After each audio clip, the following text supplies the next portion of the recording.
Welcome, Memorial Drive friends and family. This is our post-sermon conversation. I'm Tim Rush, and this is Jason Thornton. And this is representative of those conversations that we would naturally have in our offices. And back during quarantine, when we had no offices, which is opposed to now when we have no offices because of the flood, which that feels like that's a much longer story of Memorial Drive history. We get together and we talk about the sermon from yesterday, and Jason preached yesterday, so he'll start with a thumbnail of his sermon in just a minute. But we do want to say that for the summer, we will not continue having these post-sermon conversations.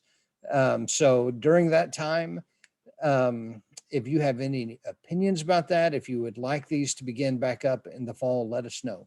And if you would like to see these again, let us know. And if you have what you would like, what sticks with you, what doesn't, feel free to share with us, because we're, like always, we're reevaluating what works, what doesn't, where to give our time to, and where to let things die. So, all right. So, Jason, anything you would add to that before the sermon?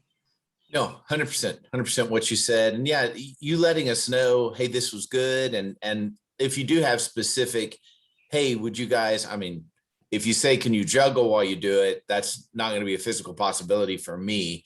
So I actually can. Well, I knew I set you up for that. But yeah, so obviously within whatever our capabilities are, but if you've been thinking, hey, it'd be really good if you did this, we're open to consider it. But yeah, we're going to take a good break. And then, we'll see what God shows us in these next months. Yeah, if we were to do stupid human tricks, I can juggle while singing Yankee Doodle Dandy in Pig Latin. That's my stupid human trick. I'm gonna have to get onto it. I don't know what mine would be. I do a lot of stupid things. I just don't do it intentionally, repetitively, like for performance value. So right.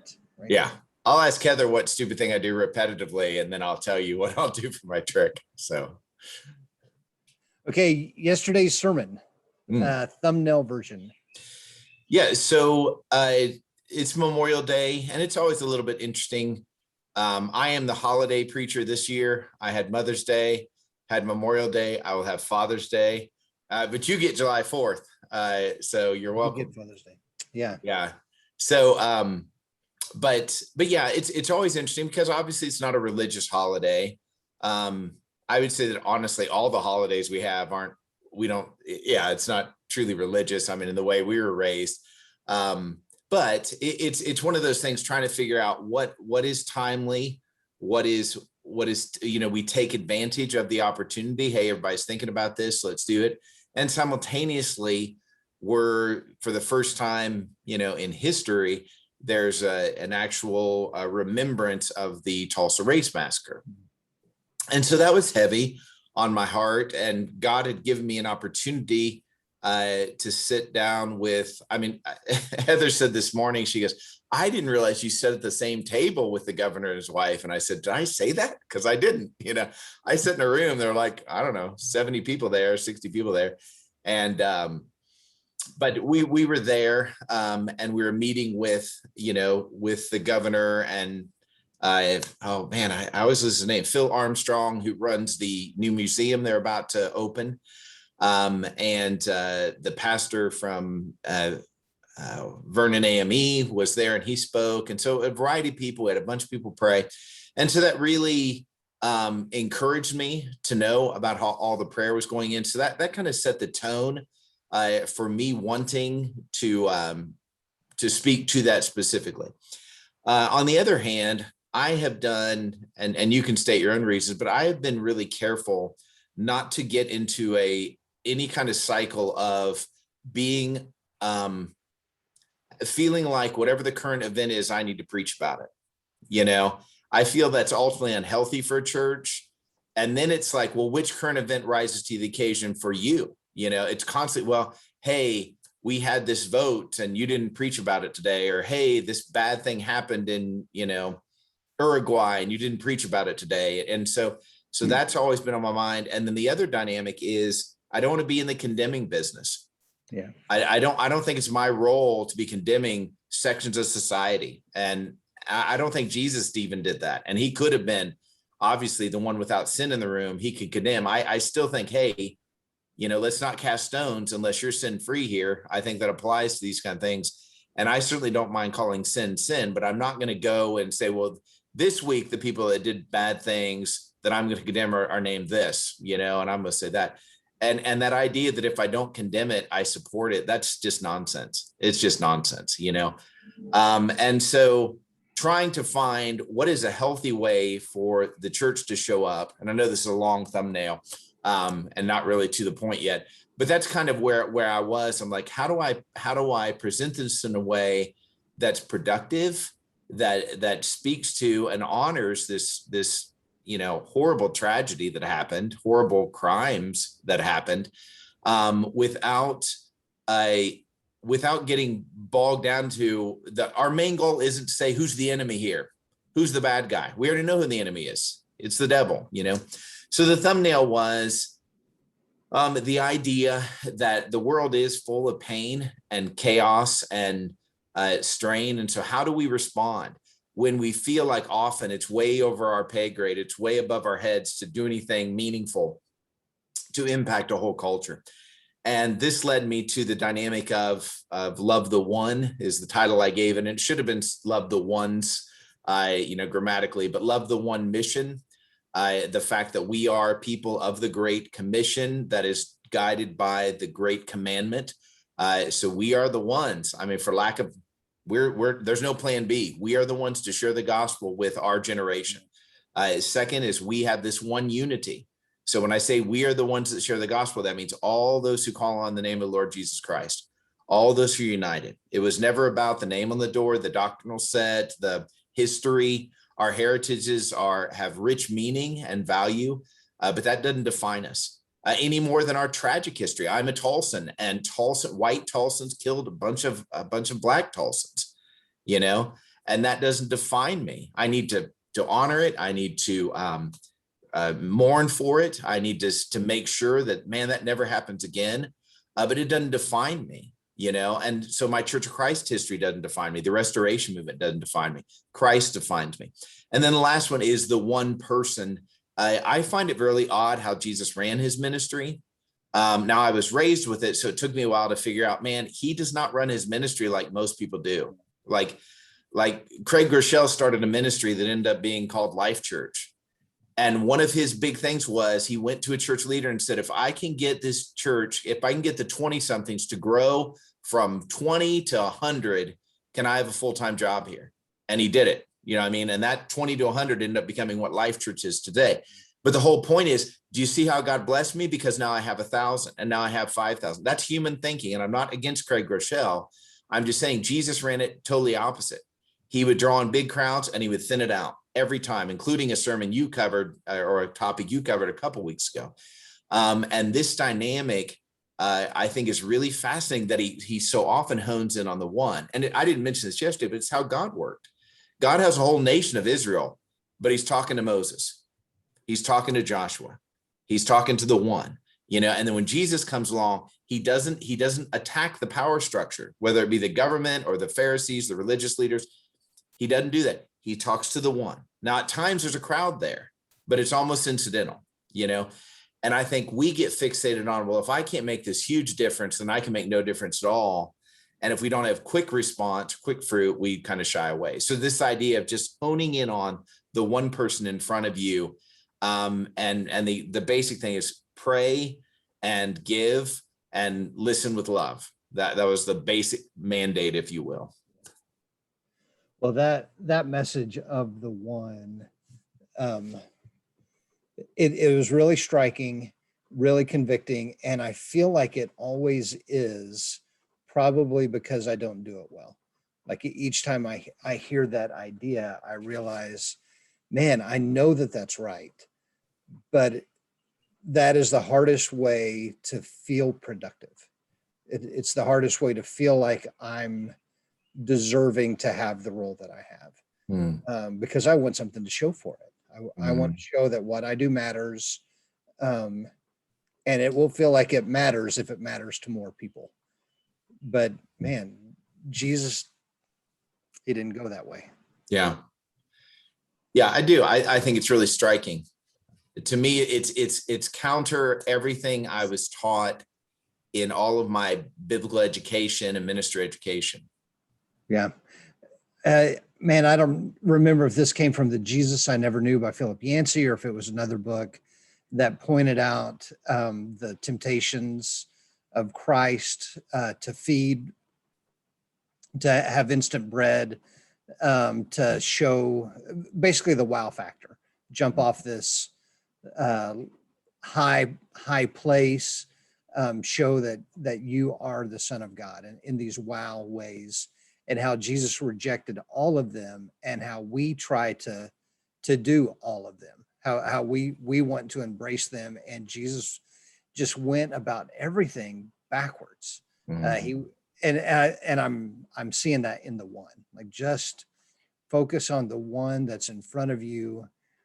Um, and what's weird is he would do it to the detriment of everybody else. Mhm. Like it was like he makes that point, leave the 99 to go to the one. Like there's a cost that you are paying for that one soul. Yeah, it's challenging.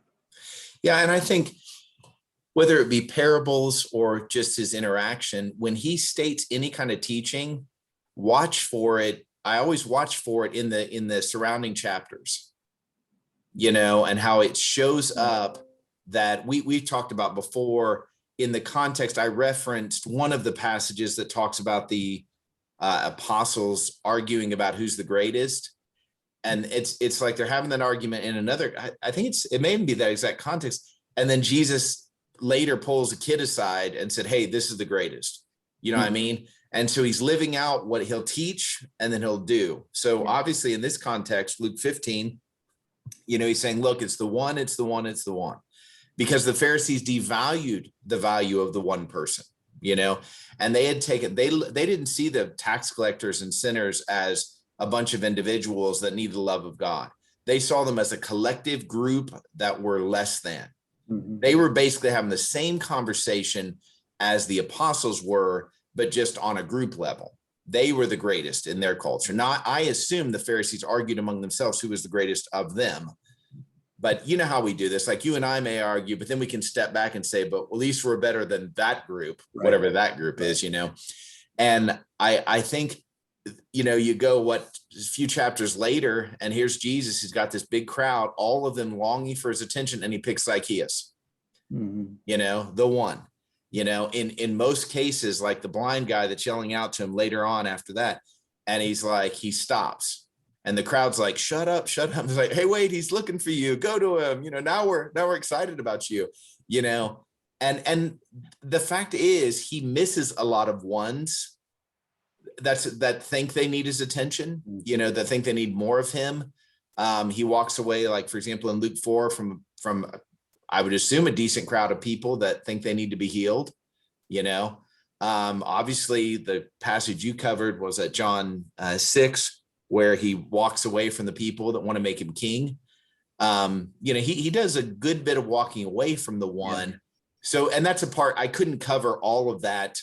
We need a separate lesson that talks about, okay, let's talk about practical ministry with the one. Yeah. How does that work? How do you choose which one? And part of that's really believing that God, if I get 5 minutes with this person, praise God. Yeah. If I'm going to be around this person for 10 years, praise God, Yeah. One of my favorite books right now is The Failure of Nerve by Edwin Friedman. And he talks about, he's a consultant and I don't know if he's a psychologist or a counselor, but he's got experience helping groups and individuals, from single to families to systems, organizations, churches, synagogues. And he used to go into a place that he was brought in to help, and he would gather as much data as possible. And that's what he what he went by is, I need to know everything I possibly can, and then we'll all figure this out. And he's totally threw that aside and started going for the one person. And so his criteria for the one was who here takes the most responsibility for themselves, who's not blaming anybody else, and that is the person that I'm going to help them not blame and own their own stuff, and then I will help them deal with the sabotage that everybody else around them will inadvertently throw at them because they are self differentiating. But it's fascinating to read, because somebody who studies people is coming to the same conclusion. Just focus on the one, and in his case, this person is the leader. But his only criteria for them being the leader is they're not blaming anybody else, and so he decides that will be the leader. So he helps them. Basically, he helps them live the life they want to live, despite how they're being pulled by everybody else. But I find that crazy fascinating. And I always love when people study people and come to God conclusions, or come to an agreement of, oh, this is how God did things. And it happens to be the right way. Yeah. I will say in general about doing ministry, I've always found it funny, ironic, that you're like, hey, we want to be New Testament people, want to be do things like they did in the New Testament, which there's a lot of fallacy in that statement that I just made, because how did they do it in the New Testament? Like, you mean in Antioch and Jerusalem? Because they went to the temple a lot. So are we temple going people? So anyway, there's a lot of fallacy. But one of the things that is consistent in the New Testament, the gospel and Acts, is you had a leader and he would choose a few to be with him a lot. So obviously Jesus had the 12 apostles, and he had the 3, closest apostles that did, the, I don't know, more personal, more intimate work with him. And obviously Paul comes along, and initially it's Paul and Barnabas and John Mark, and then it becomes, Paul and Timothy at times, Paul and Epaphras, Paul and Luke, maybe 3, 4, 5. And then you become a minister, and they're like, and you're in charge of 100 people. You're in charge of 500 people, and it's like, well, that's not how it's done in the New Testament. That to me is the one consistent aspect of ministry that's presented, is you have one person, or each person, each leader in particular will have 3, 4, 5 people. And my sense is that Timothy is left in Ephesus, and one of the things he does is he finds 3, 4, 5 people, but we are trained as if, and I want to throw this out there because it's interesting to me. We're trained, if it's not big, it's not worth it. And big is defined by you, Yeah. And I think I've wondered for a long time, not always, but I've wondered for a long time why God starts in Acts 2 by pointing out how many people were saved. The numbers are pointed out a couple times. You have 5,000 fed, 4,000 fed. Then you jump to, like, there's how many fish they catch there at the end of John, which is weird. Why does that matter? And then you get to Acts 2 and it's 3,000. And was it 4 or 5 that they've jumped to 5,000? And then you don't hear anything more about it. Like, how big was the church in Rome, or the church in Philippi, or the church in Thessalonica? And honestly, by the list of names at the end of some of these chapters, you would think, well, they're about 30 people, or at most 30 households, so maybe that's 100 people, and so I wonder, why point out how many people were converted in Acts 2, but not tell us in Acts 4 or 5? Why not have a running number at the end of the chapter? And at the end of, you're in Acts 26, at the end, there was, X amount of people. So it's just interesting to me why they point out those numbers, because I think it builds into our mind, man, if we didn't accomplish this, then what was the point? Yeah. You made this point either yesterday or within the last month of Paul seeing they had 3,000 baptisms, so surely I'm gonna, and instead they stone him. And it is fascinating. I never thought about that before, of would he have held that expectation of one of these days I'll have my Pentecost moment. Yeah, because I would have never thought about him ever being disappointed in Yeah. but if you read Acts like a human, then man, there are some very disappointing moments. Right. Well, and I even think the apostles themselves, so they preach. And one of the things that we lose track of with Pentecost is there are people there from all tribes, from all nations. You know what I mean? I don't know who it was, Josephus or whatever, but it increased. Like, I think I've heard that Jerusalem increased by 10 times the amount of people, you know? So these three, keep in mind, these 3,000 that converted, many of them weren't Jerusalem citizens. Yeah. Matter of fact, they were actually more likely to be the people that were the travelers and that wouldn't be as dug in their own homes, you know? So 6 months after Pentecost, do you have 1,000 Christians in Jerusalem? Do you have 100 Christians in Jerusalem? Like the point is, we don't know. Yeah. And God doesn't care enough to tell us. And yet we fixate on how many, you know what I mean? And I get it, as a minister, you and I, we have real world implications. If obviously if Memorial only has 2 people going there, neither of us will have a job there, you know, unless those are 2 very generous people. But it's that idea that the fixation we get, and more importantly, what is success? Because I think we have this sense that success is this big deal. And so we tend to minimize all the small deals, and we stop paying attention to God in our real life. We wait for these events. We wait for I was raised with every year, we're going to do a campaign and we're going to fill this auditorium with people. And we did, you know what I mean? And we did. And then a month later, we were the same group we were before, in most cases. And it's not that every person that had faith in Jesus in those events, something good happened. Okay.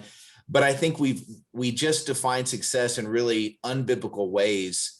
And the bottom line is, there is no one way of success in the Bible, you know, and I make this point repetitively on purpose, is God didn't even have them cross a body of water the same way. You know, 4 times a body of water is crossed miraculously, none of them the same. And I think that's just important, you know, to realize God is not about precedent. It would be so much easier if he was. Yeah. Well, I felt really tender for your message yesterday. I'm going backwards now, but thinking about Memorial Day and how you set that up, that to some people this is very abstract, and to some this is very concrete. And you mentioned a friend of ours that lost a military brother this week. And man, I hadn't even thought about that in connection with Memorial Day, but man, that's a deep hurt. And then to see the pictures of people on Facebook putting flowers besides graves and knowing, oh, this person too. Oh, and this person too. Right. And then tying in real time, this is the 100-year anniversary of the race massacre, and the weirdness of growing up in Tulsa and not knowing about this until recent years. And then Kim and I went out on Saturday and experienced some of the events, and it's just amazing. I mean, it's shocking. So many emotions on surrounding the event and surrounding the honoring of it. Yeah, so it's crazy to think. It feels like that crystallizes Christ, the one that's in front of you. That you speak to that one that's in front of you, because they don't experience these events the same. So there's not a blanket, this is the message that will comfort you today, or this is the message that will challenge you today. Because we experience all of it so different. Yeah, absolutely. I will say, one of the things that this was a stressful message for me. And when I have a stressful message, I mostly want to finish it. That's my level of success, is I'm done and I get to walk away from it. That's probably pretty unspiritual, but that's a truth. I'm like, well, whatever damage I'm going to do, it's done. Like, I won't do more damage when I sit down. So there's that. And not that I really trust the people at Memorial, so it's not that I have a lot of fear around that. It's just wanting so badly to say it well, and really honor God and not give in to human emotion. Human emotion, you talked about this last week with Trent on the post-sermon conversation, but that idea of our soul work, whatever we call that, is not to say I'm angry and so everybody better stay out of my way, or I'm an organized person, so everybody better just accept the fact that I'm going to be really rude to you, or I'm a hard driver, so just accept the fact that I'm not going to consider your feelings. No, you identify, I'm an organized person, I can come across this way, or I'm a passionate person, so I can come across this way, so that then you can make good decisions about what to do about those emotions, And so taking that into this lesson, I can get very passionate, and a lot of that's driven by anger. And it's usually not for anger. I mean, honestly, it's almost 100% of the time not for anger about people in the room, or toward people in the room. I really try to stay away from feeling like I'm preaching to someone. Right. And I always feel terrible when I'm making a point and then I make eye contact and I think, oh no, they think I'm making this point about them, and I'm not even thinking about them. You know what I mean? Because I just hate preacher as bully. I hate that. I mean, what do they say? The bully pulpit, that idea of you have this power and now you're just going to unleash on people.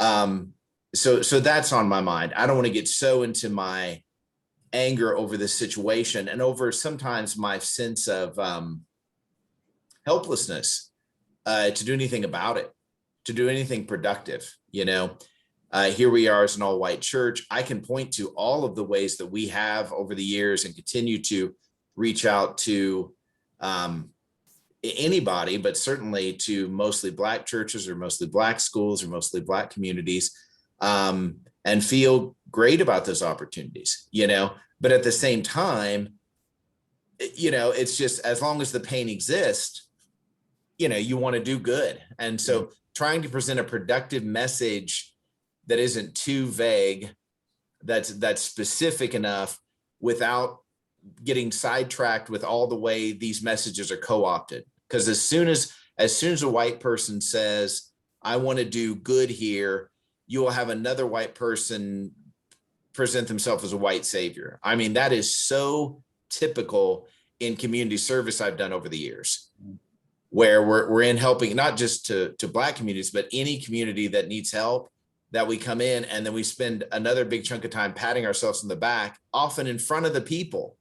Look how good we did there. We were so good, and it's like, all right, we want the first, but not the second. So how do we do that? And how do I not continue to be part of that? Yeah. This is so hard. Mm-hmm. It really is. Yeah, it really is.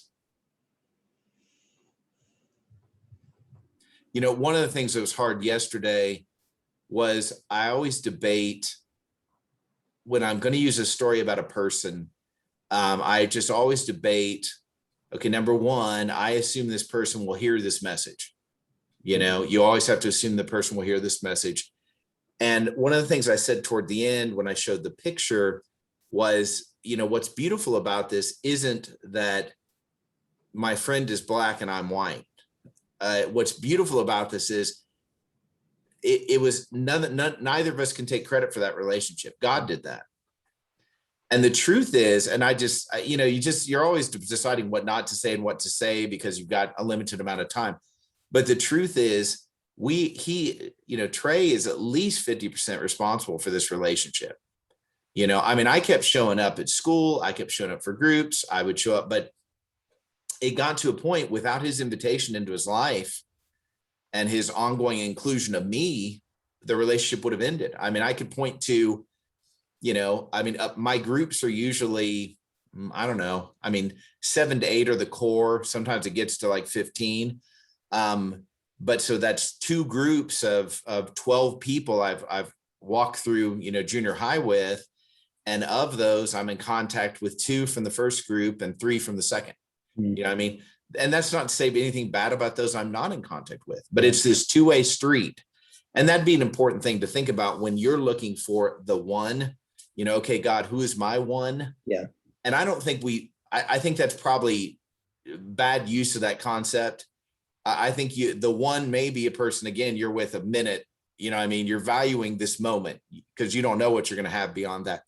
But in these cases, in those 4 or 5 cases, there's this give and take, because there are several that I've tried to reach to multiple times, and it's just, I don't know if their numbers change or they just stop calling me back, but that relationship is done for me. Like, I don't have access to them. They moved, they changed their phone number, this kind of thing.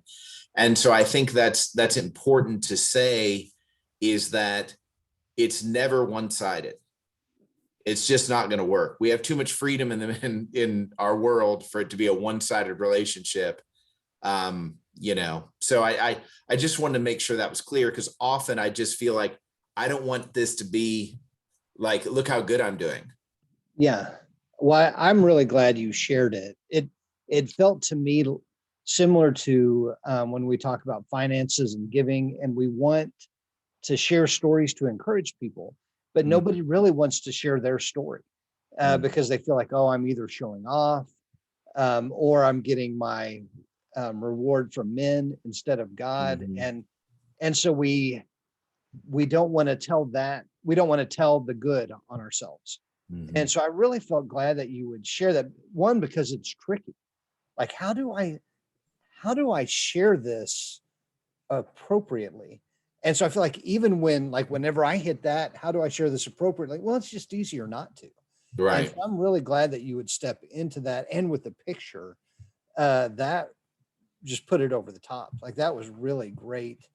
And one of the great things about the story, and I feel like you really deserve some credit here that I don't think you would take for yourself, but how you have drawn other people into the story. Getting Daryl to give him driving lessons. And what's awesome about that is hearing Daryl tell stories, because you mentioned, I don't know if you mentioned this in the sermon, but in a side conversation, you've mentioned how Daryl teaches the same way he does anything. He does it in stories. Right. He's telling Trey stories the whole time he's teaching him. And so you must have mentioned that in front of Daryl, because then Daryl starts telling stories about telling Trey stories. And it was hysterical. Yeah. But then you drew in this other family that I don't know if they're wanting to remain nameless, that donated a car.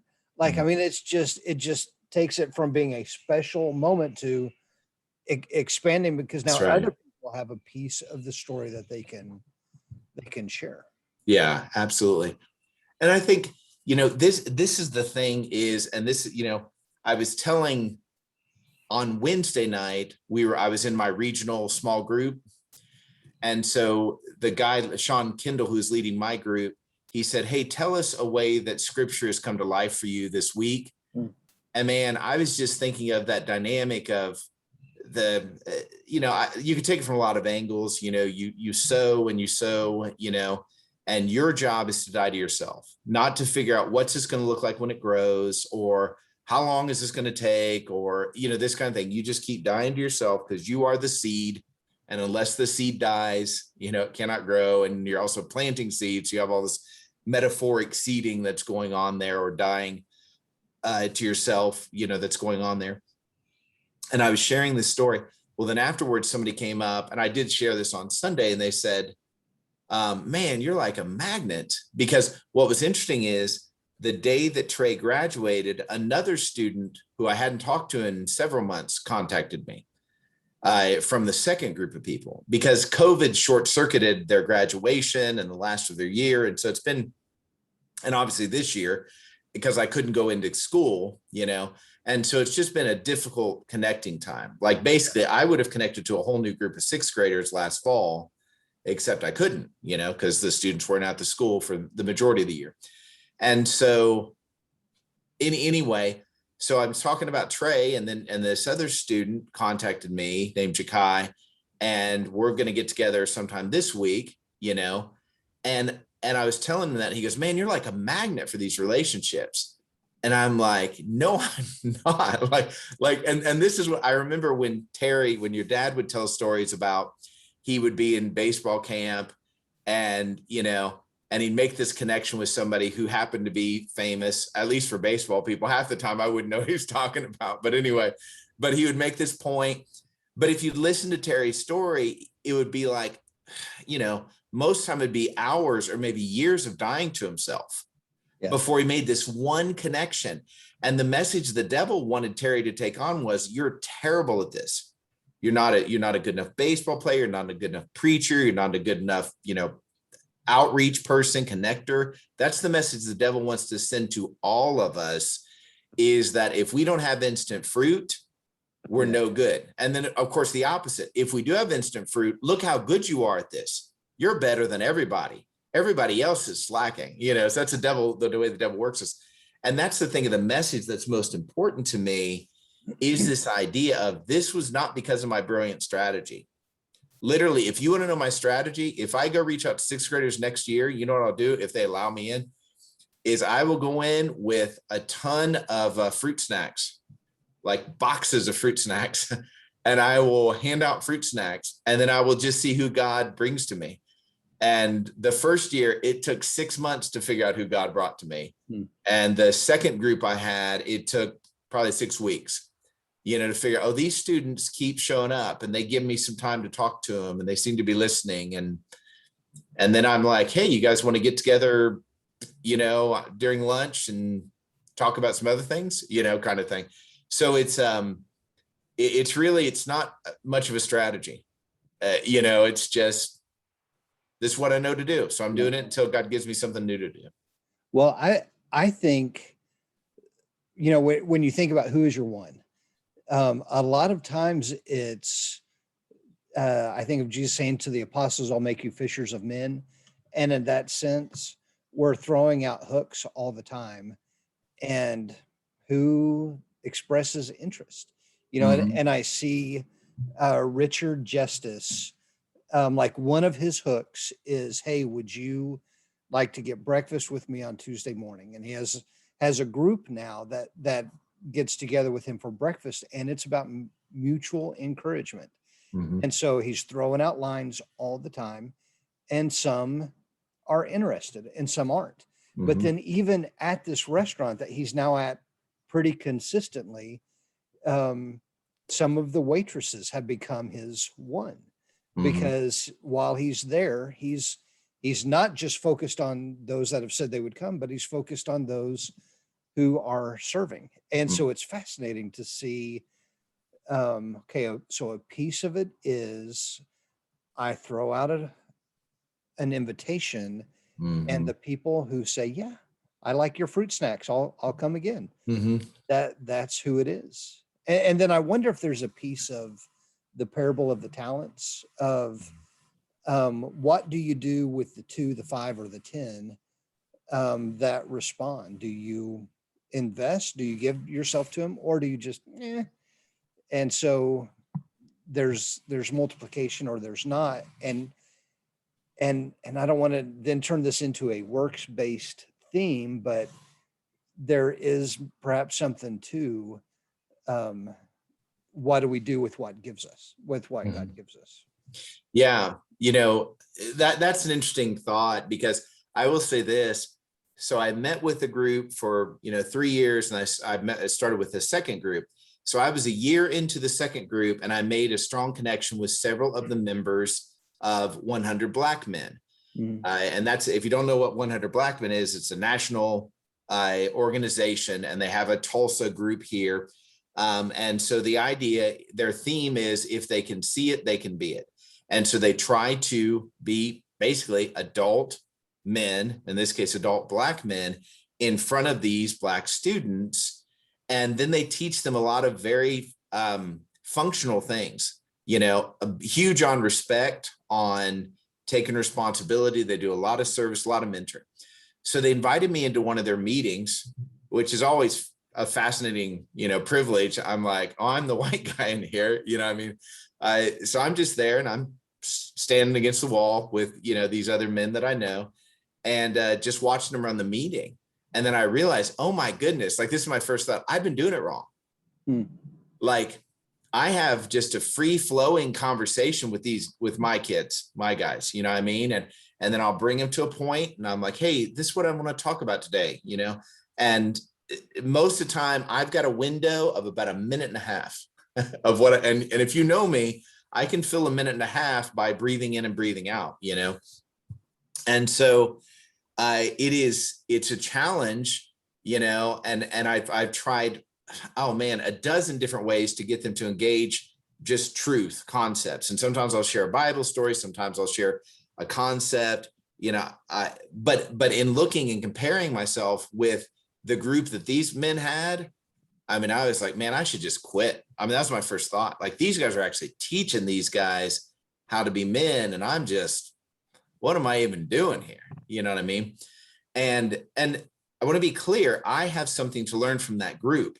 So it's not that, but then when I step back, I'm like, I carry a totally different energy. Number one, there's, 15 kids they're mentoring, but there's 20 to 30 men that are in this group. So I am 1 to 15 and they are 30 to, 1, I mean, kind of their ratio. And so that's number one. Number two, I'm not a black man, I mean? So I have a different connecting point with these guys. I have a different appeal. Number three, I'm a different human. I have different gifts, different ways of interacting. Most of these guys have done strong coaching in their life, very much into athletics. They kicked me out of athletics in the 7th grade and they made the right decision. I just want to support all those coaches that were like, we're done. You're done with this track, So I don't have that regimented mentality in my head. And even when I was in the military, I could put up with it, but I didn't think to myself, man, I can't wait to enlist more so I can have this kind of regimented approach to life for the rest of my life, So that's just an example of, I realized, oh, they're using their talents, which are different than mine, in a different way. And they're accomplishing great things, which I'm hugely supportive of. And then I'm working here now only because the Bible says I have talents. Do I see it as talents? I just see it as I show up and I try to be there for them and I try to listen and offer them some hope and some truth, and with a lot of love, as much love as I can. And God has shown me, hey, there's fruit there, but it didn't seem that way for a long time, and this next group, if I'm blessed to be part of a next group, it'll be the same way. I guarantee you 2 things. Number one, it'll take a long time to get to a place where I feel like, hey, this is going somewhere good. And number 2, no matter what I've experienced beforehand, it will be different. It's always different.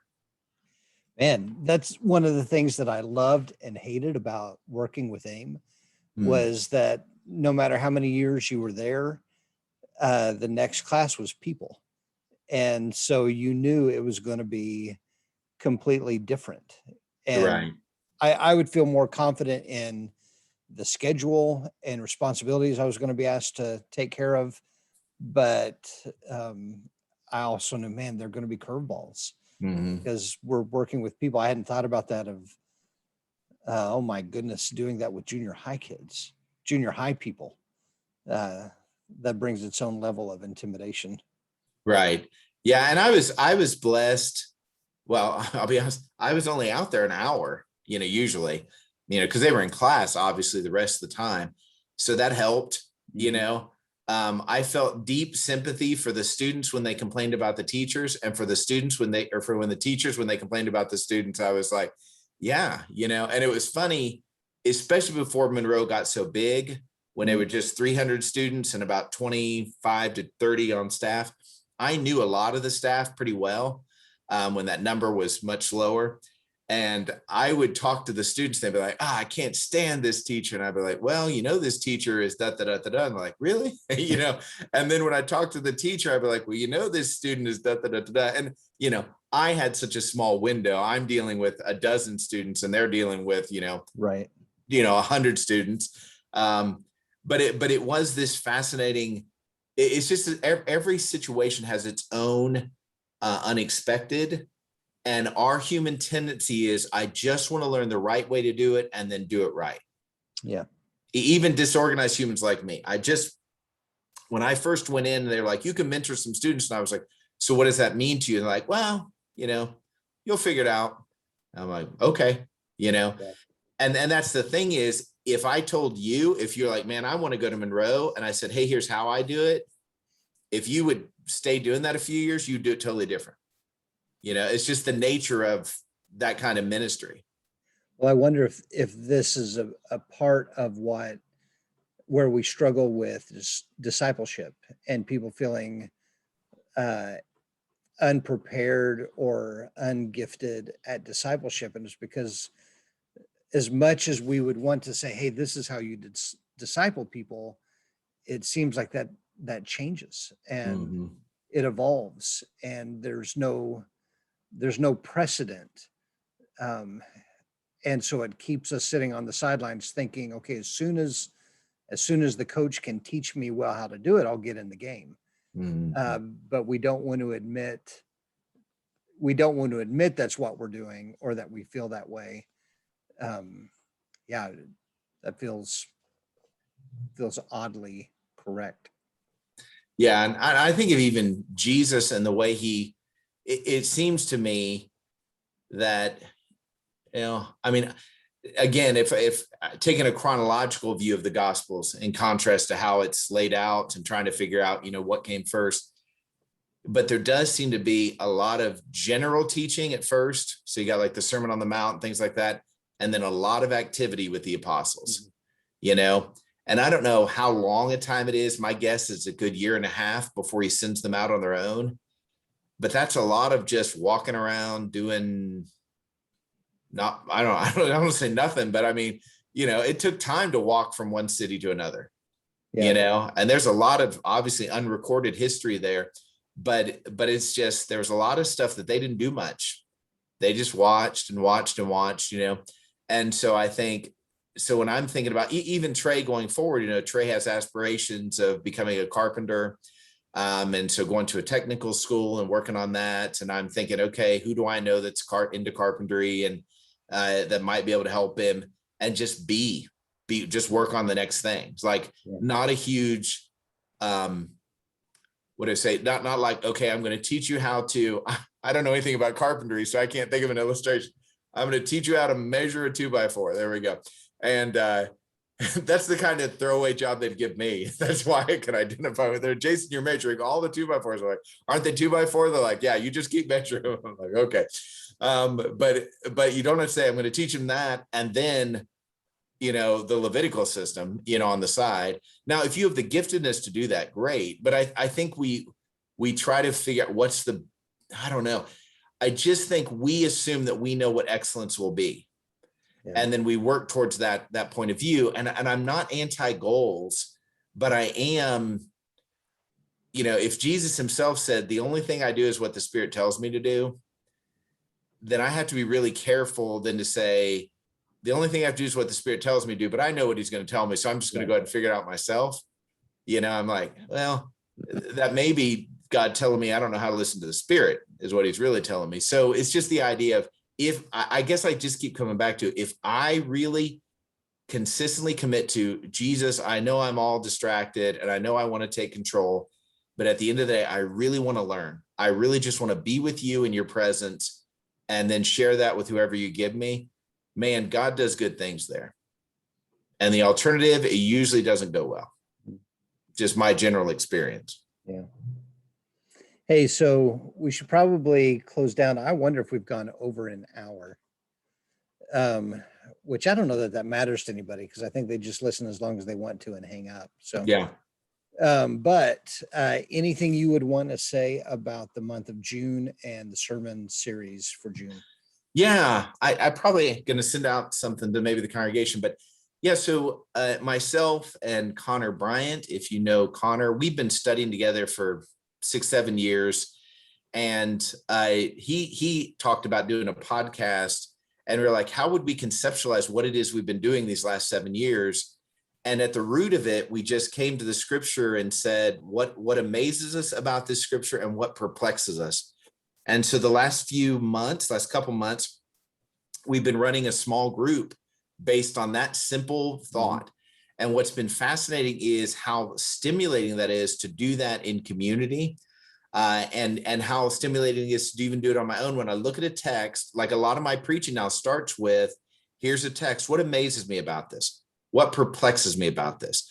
And so we're going to be doing that the next couple Sundays, just sharing that concept and then sharing the experience with the congregation.